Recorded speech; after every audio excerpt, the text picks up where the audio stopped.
ကဲဒီနေ့နေ့လည်စာကိုအပြင်မှာစားပြီးဆိုတော့ညနေစာကိုအိမ်ရောက်မှစားချက်ပါတယ်အရသာနေထားပြီးသားအမဲသားလေးကိုရေလေးနည်းနည်းထည့်ပြီးပြုတ်ထားလိုက်ပါတယ်အမဲသားပြုတ်ထားတဲ့အချိန်မှာကရကားသီးလို့ခွန်ခွာပြီးတော့အရေတောက်ချက်ဖို့အတွက်အစင်သင်းလုပ်ထားလိုက်ပါတယ်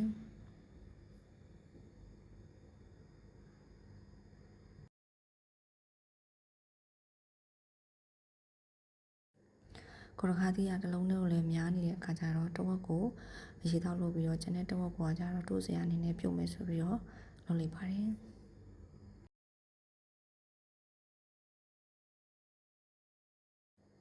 ပြီးသွားရင်တော့ဟင်းရည်တောက်တွေလိုအပ်တဲ့ချက်သွန်ပြူချက်သွန်လေးကိုအစင်သင်းလုပ်ထားလိုက်ပါတယ်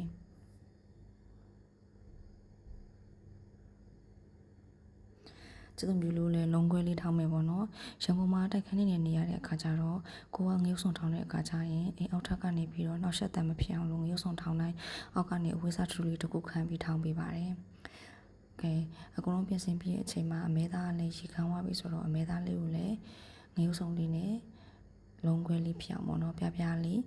ဒီအတုံးလိုက်လေးတွေထောင်းပေးထားပါတယ်အဲ့ဒီအချိန်မှာပဲတခါတည်းချက်သားလေးနဲ့တုပ်ချင်တယ်ဆိုပြီးတော့စီပီချက်လေး2တုံးကိုရေနည်းနည်းဖြုတ်ထားလိုက်ပါတယ်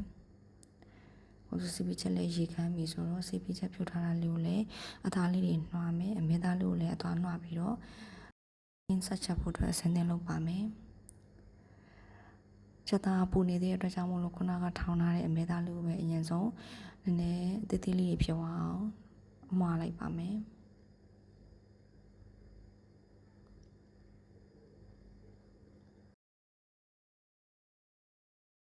အမဲသားလေးတွေကိုအနေတော်လေးတွေဖွာပြီးသွားရင်ဆိုရင်တော့ချက်သားတော့ဖို့တက်လဲချက်သားကိုအနေတော်လေးတွေဖွာပေးပါမယ်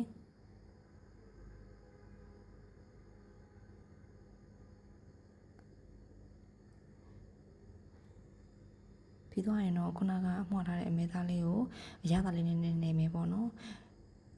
ချက်သားပြုတ်ထားတဲ့အိုးလေးထဲမှာပဲပို့ပြီးအရသာဝင်အောင်လို့အမဲသားလေးကိုအိုးထဲမှာပဲနေပါမယ်စားလေးနည်းနည်းရဲ့ငါအရသာမုံလေးနဲ့ထည့်ပြီးတော့အရသာနေပါမယ်ဒီအမဲသားကလေအမဲမွှားကြောပုံစံမျိုးကျွတ်ကျွတ်လေးကြောချင်တာဖြစ်တဲ့အတွက်ကြောင့်မို့လို့ငါးကြောတို့အမဲသားကြောတို့ချက်သားကြောတို့ဘောနော်လို့ကြောတဲ့အခါကျရင်အငံတက်ပိုပြီးကဲဝါတတ်တဲ့အတွက်ကြောင့်မို့လို့အငံတက်ကိုပုံမှန်ထည့်နေကြတဲ့ရှော့ပြီးတော့ထည့်ပါတယ်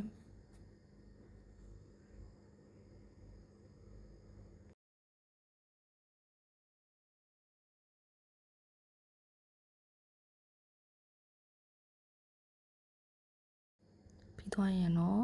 အရေတောက်ချက်ဖို့အတွက်စပြီးတော့လုပ်ပါပြီချက်သွန်ဒီလေးစီတက်မယ်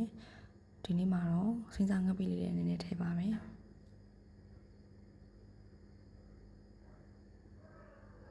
ပြီးသွားရင်တော့ဟင်းကတ်အတွက်ပြုတ်ထားတဲ့ငရဲလေးထည့်မယ်ပြီးသွားရင်ခေါရခါးသီးလေးထည့်ပြီးတော့ရေလေးထည့်ပြီးတော့ရေပွက်တဲ့အထိကိုထားလိုက်ပါမယ်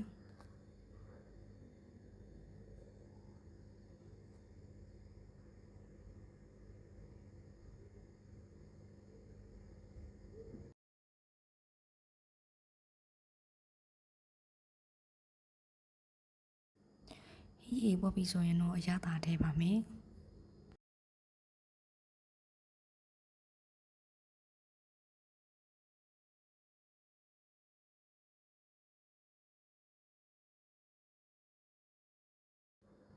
ဒါကတော့ချက်သားတုတ်တဲ့ပြင်ဆင်ထားတာလေးပါစီချက်လက်ချံလေးရဲ့ချက်သားမော်တာလေးရဲ့ချက်သွန်နီငုတ်သီးစိမ်ပူစီနန်လေးပပလေးပြီးတော့ပဲမုံလေးနဲ့ထည့်ပါမယ်အချင်းတော့ကမကြီးဖြော်ရည်လေးထည့်ပါမယ်နောက်ဆုံးမှာတော့ညနေစာပြပါပြီရှင်ခေါ်တကားသီးဟင်းချိုလေးရဲ့အမဲမွှားကြော်လေးရဲ့ချက်သားတုတ်လေးရဲ့မနေ့ကကြော်ထားတဲ့ငါးလေးကိုပြန်ကြော်ထားတာရဲ့စားကြပါအောင်ရှင်